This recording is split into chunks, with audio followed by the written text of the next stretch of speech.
Hey folks, welcome back to another episode of Sunday Spirit. Today is an exciting episode because not in the usual location. Oh, I forgot what I was going to say. But what I was going to say was it's exciting because one, it's my second joint Sunday Spirit review, and two, it's in person. It is in person. With Kyle here. You remembered my name this time. That's from awesome. No Hype Beer Reviews. And we're going to drink this. Yeah. Not the whole bottle. No. Okay, good. Because I don't have that in me right now. if you're watching this and you don't know Kyle from No Hype Beer Reviews, you're lying. And you should go check him out. Yes. So anyway, this is a whiskey that I have had before, and I really liked it. It's from Australia. I'm not going to go into the whole story, but I tried it for the first time, never heard of it, and then the next time I went to the liquor store, they had it for some reason, and I have no idea why. So anyway, it is Starward Twofold Double Grain Australian Whiskey. Truly Melbourne born and bred. Wheat and malted barley, Australian red wine barrels. Oh, that's right. It is 40% alcohol by volume. Yeah. I didn't know about the red wine barrels. That's awesome. So I think Starward is the distillery, and then Twofold is the whiskey, name of the whiskey. Okay. A flavor-forward Australian whiskey matured in Australian red wine barrels. This ambitious expression marries two quintessentially Australian grains, wheat and malted barley, and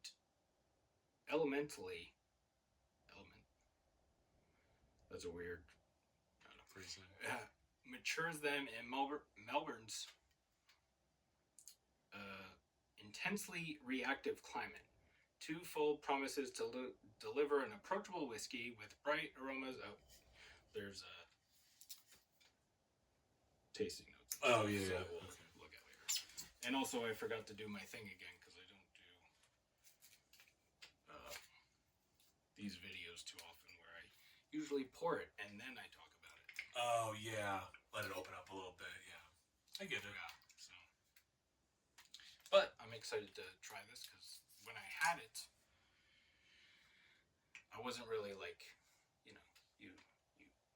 you're just drinking something. You just had it, yeah. You weren't contemplating it as much as doing a review of it and stuff. And I've never had this before, so I'm excited. I thought it was like a Star Wars kind of a play. But I don't know if that's really what they're going for. That's enough. Perfect. Yeah. We've had a big day, Keith. Yeah. This isn't our first libation of the day, I'll put it that way, everyone. All right. Do you want to talk about anything else and try to let it open a little bit more, or was there anything else you wanted to say about it? There's something about enter your unique bottle code online. I don't know what that is for. It says aged 2 years, and I think American whiskey is 3 years, right? That sounds right. 3. Yeah, yes. Is that bourbon? Or it might be bourbon specifically. Yeah. And then I'm assuming this is bottle date. It is August 6th, 2023. So nice. This bottle is from about a year and a half or so ago. Yeah. I can never remember what year it is or how long. Oh yeah, no, I get it, my man. We actually have talked about that off camera since you've been here. Like, the concept of time is very odd. When did this happen or not happen? I mean, that is a very nice color. Yeah, I was looking at the legs first, but yes, I like the color. It's more yellow than coppery. Mm-hmm. I would call it just like a honey color. Yeah. Honey kind of just... Am I putting a little red pinkish in there because I know if it's in the barrel aging, or does it have a pinkish? Yeah, I don't know if that's a shadow or... But yeah, I see what you're talking about. Yeah, I don't know if that's a shadow or if that's actually in there. I don't think, when I look at the bottle itself, I don't think that. Because there's like the yellowish, like yellow-orange, like honey color. Yeah. And then there's like almost like a rosé kind of thing to it. I feel like there is, but maybe I'm just projecting that. Yeah. Oh, sorry. But yeah. Didn't mean to put that out into the universe. Aroma? Yeah. I'm following your lead, dude.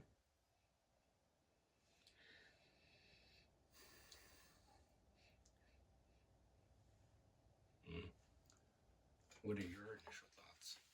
Okay, I gotta kind of say the same thing again. I feel like I'm getting some red wine out of it, which would make sense. I'm getting some of that, but like almost a tannic element, which surprised me a little bit. That would be that, not overpoweringly strong, but like strong enough that I'm perceiving it. Yeah. So I guess the barrel aging is the first thing I'm pulling. I don't think it's just the look, maybe, but I don't think that's in my head. I think I am definitely perceiving the red wine barrel aging. Yeah, there's definitely I don't know how I would describe it, but there's like it's light colored, but there's like a I don't know, like it smells darker than it looks, kind of. Okay. Like it's. Oh yeah, no, I guess what you're saying. Yeah. Like it's a red wine thing. Yeah, but it's I don't know what the words are to accurately describe that. What I've been drinking a lot of hibiscus tea, and it kind of smells before the hot water really saturates with the tea, or the tea really saturates in the right way of saying that is before it gets really intense and tart. There's still this hibiscus, like this kind of has that like red hibiscus, which if you sweeten up hibiscus, it's a little bit of like cranberry. Like I get like a little bit of this thing, like this realm I'm in for part of it as well. There's a nice sweetness to it. Yeah. It's I want to say it's like, I think maple syrup is the closest thing. I was gonna say honey originally, but I think maple syrup is closer to what I'm getting. You get obviously barrel. There's lots of barrel in this. I think seem like a lot of. I think both from the. I don't know if. Like I could see oak barrel, but again, my mind keeps going to wine. Like, but in a cool way where it's. I would never think to make a cocktail where I put a splash of red wine and some whiskey in it or something. And maybe those kind of cocktails exist. I don't know, but like I'm kind of surprised how well that little bit of the red wine thing is working with the whiskey-ness of it all. You know, like they don't seem to be fighting each other. It seems very complementary. Without reading like the part where the tasting notes and stuff are. I don't know if this was like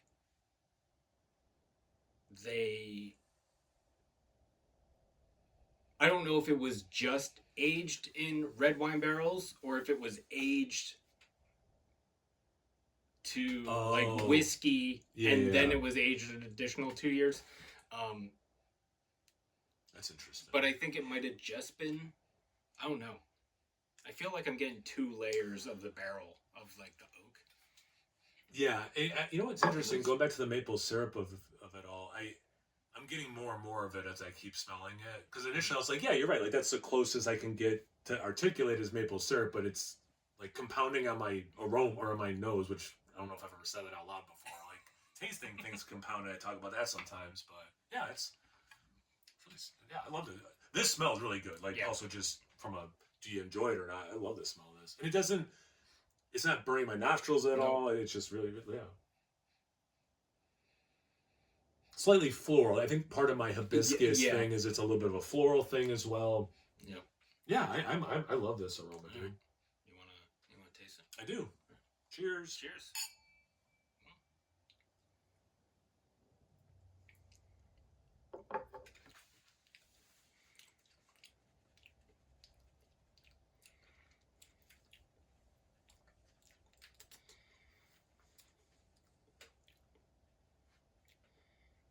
Okay, I do finally get a little bit of this wine thing. So my first thing is, because of how much time I spent thinking and talking about the red wine, is it drinks like a whiskey. Yeah. You know? And then, so my brain's like, what? Oh yeah, this is way more whiskey than what you've been talking about and thinking, dude. But then, and I mean, you heard me and saw me, I was like, oh yeah, there's a red wine aspect of it, but it's not as dominant. Like, the amount of time I focused on that is not the same percentage of the taste that you get of the wine. Yeah, it's very whiskey forward. Which is probably so obvious it doesn't need to be said, but yes. Anyway. Yeah. The sweetness, it's not quite as sweet. I agree with that. But it's... You're the maple syrup expert.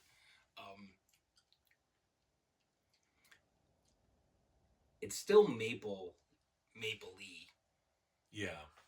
But it's like more of like a maple sugar or something. Yeah. Okay, or so like a maple brown sugar or light brown sugar. Okay. He took what I was going to say. That's literally what I was about to say. So I thought about it a little bit in the aroma too, because I got more and more maple the more I was smelling it. Mm-hmm. When you first said the maple, I was like, oh yeah, okay. But I was kind of doing this thing in my mind that I did not articulate. If you were to make simple syrup, and you use some maple syrup, but not 100% maple syrup. You put some sugar in it, just regular sugar. And like, okay, so it's the maple's diluted, but there's still the syrupiness of it all. The taste, I feel the same thing is true, but you use some brown sugar as well. So that's the whole thing of what I was about to say, which is a lot of overlap with what you just said. Now, the simple syrup, this is not as sweet as simple syrup, obviously. But like, just in terms of extraction of those flavors and those sensations, seems like the thing to mention. Yeah. Yeah. And like you said, like, my brain wants to be like not that it was like super red wine in the aroma, or like that there was like it was very red wine. It was just it's just very or not very. There was like, it's the unexpected thing. There were notes of like red wine or implications of red wine in the aroma. Yeah. And my brain's like, where is it in the taste? Like, yes. It's kind of just, it's like a soft permeation. I don't know if that's the good way to say it, but there's like a subtle for you, it's throughout the sip subtly. At least after a couple sips. Yes, I agree with that, because the first sip, as everyone saw, and I commented on it, took me a sec to kind of find it. And now it's just one of those through lines. And I think for me, because of the smell and the taste, it's like, well, yeah, it's whiskey, but the thing that my brain's not used to of this whiskey and specifically is that red wine thing. So then my brain's, hyper focused on that. But the taste, you snap me back to just like the whole, not the part. The floral, like rose water, maybe a little bit. Like, like I'm trying to think of some of the stuff. I'm kind of going through the aroma into the taste. Like, what's the same for me? What's different? What's not there at all? New things. Like, I'm just kind of doing it. Is it like orange blossom or something? Oh yeah. Like an orange blossom honey as well. Oh yeah. Yeah. There's I don't know. Honeysuckle. Oh shit. Right? Yeah. I don't know if we said it, but well, I don't want to speak for Kyle here, but this is very good. Mm-hmm. I am 100% absolutely glad that I got this bottle. Yeah, no, we both said we like the aroma, and we have not weighed in on the taste if we just like it or not. No, I like this a lot too. Yeah, for sure. It's impactful, but nothing is overly dominating. Nothing's taking me out of the sip. Nothing it's very approachable, or it's not harsh. It's not. Yeah. All right, I'm gonna read the. Oh yeah. Okay. Well, that thing's loose. I thought I was breaking it. All right. Twofold promises to deliver an approachable whiskey. Shock. You said that. With bright aromas of spiced vanilla. I'm the vanilla police, so of course I didn't say that. Yeah. Tropical fruits. And cereals. I don't really get a whole lot of grain in this. No. Oh, wait. Oh, that's the aromas. Okay. That's the aroma. Okay. Huh.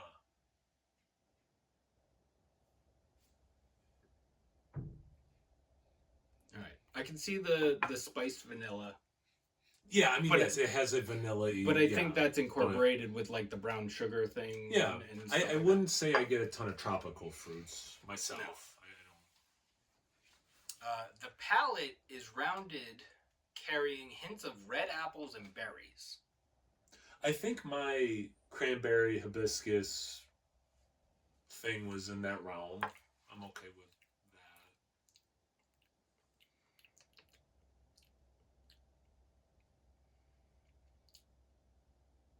that. And the finish is delicate with soft tannins and lingering red fruits. I don't... Yeah, like, I wouldn't say that specifically, but like what you were saying, there's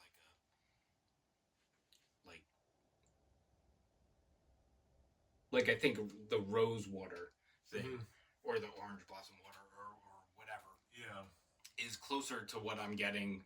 Oh yeah, for sure. Rather than that's what we said with the hibiscus and that kind of thing.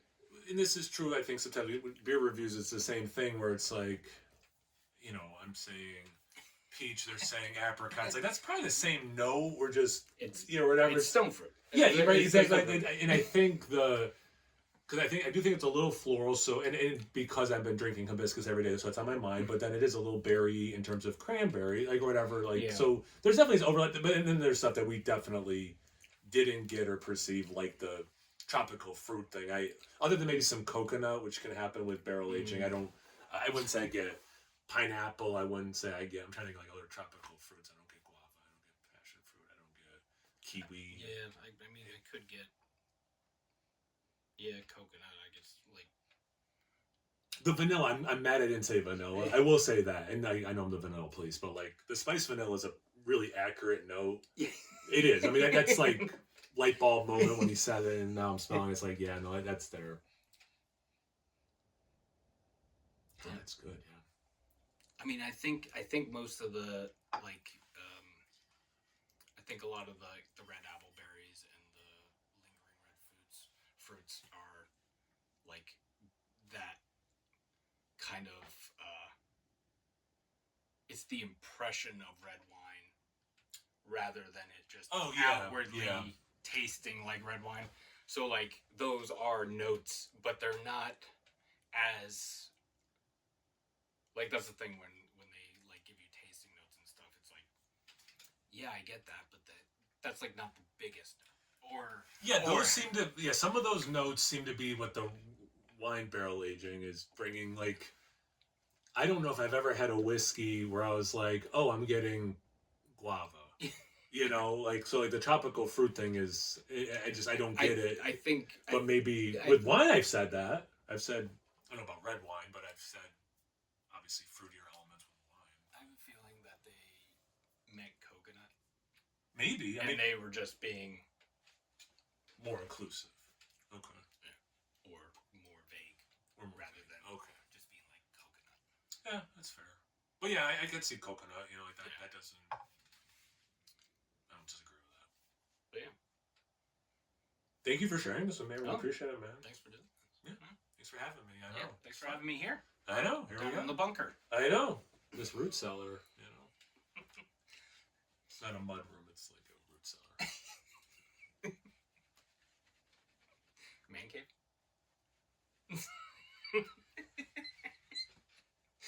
Almost literally. It is very cave. Like, and there are 2 men in it, so I guess technically this is a man cave at the moment. Yeah, that's fair. So silly. Anyway.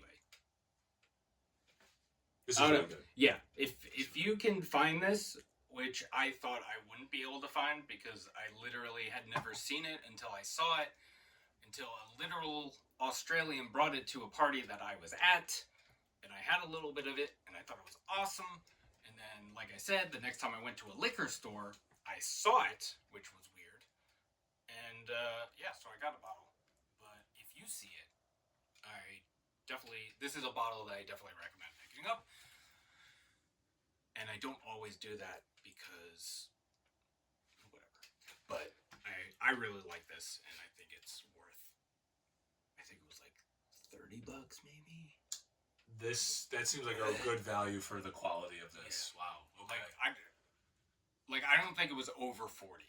Okay. So I think that's a good price for this. Anyway, check out Kyle at No Hype Beer Reviews. And then I changed my outro, but I don't remember what it was or is. So you're watching me on the thing that you should follow me at. So do that. Like the video. Subscribe. Thanks for hanging out. And we'll see you in the next one.